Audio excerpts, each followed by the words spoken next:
There's something about trying to get to the essence of something, trying to sort of do away with everything that's superfluous. In a way, almost trying to get rid of meaning. That what you're left with is something much more akin to sensation, that you sort of appreciate in quite a different sort of way. There's something about ceramics. You're working with a material that goes through fundamental different stages. So you're working, in one hand, it might be with plastic clay. That might be hand forms or with pressing plastic clay into plaster moulds. You take that clay, it becomes dry. It's very different to when it's plastic. You can't sort of squidge it anymore. You fire it, and that's irreversible. It's moved from clay to being ceramic. But given the right sort of tools and technologies, you can then continue to work that stone-like material and take it further. Whether it's my science, mathematic background, but precision has always been a very important part of the way I view things, and trying to work precisely with clay is tricky. Clay never stays flat. Edges never stay straight. You know, they always move. I think it's that sense of, to some extent, it's the sense of struggle.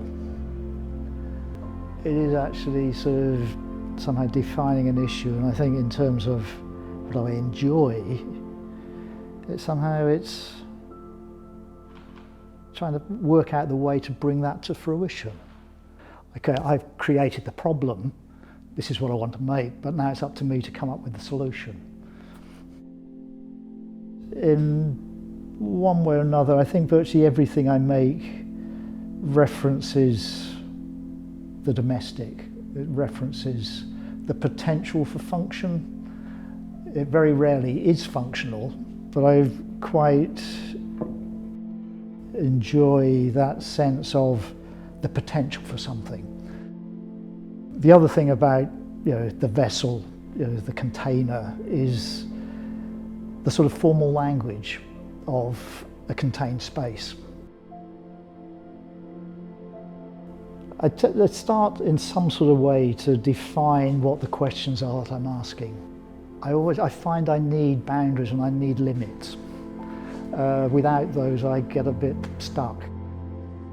So I tend to work in series, and they will have established some ground rules, some boundaries to explore within.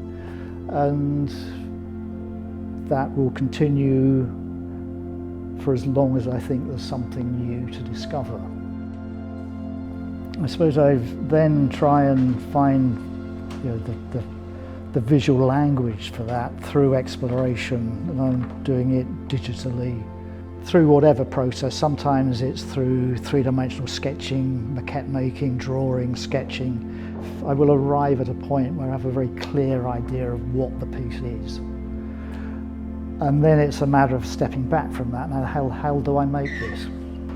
And sometimes there's a straightforward textbook way of doing it. Most of the time there isn't. So it's developing hybrid ways of working, or developing totally new ways of making something. But I suppose it's having that confidence of knowing the material, how it behaves, having quite a sort of practical mindset, and actually addressing it as a designer, as an architect, trying to find solutions.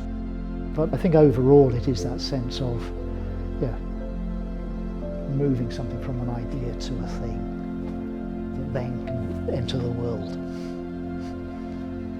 I think I'll always find a way of producing the piece, but I think it's those some of those moments where it actually transcends, becomes greater than you imagined it at the start.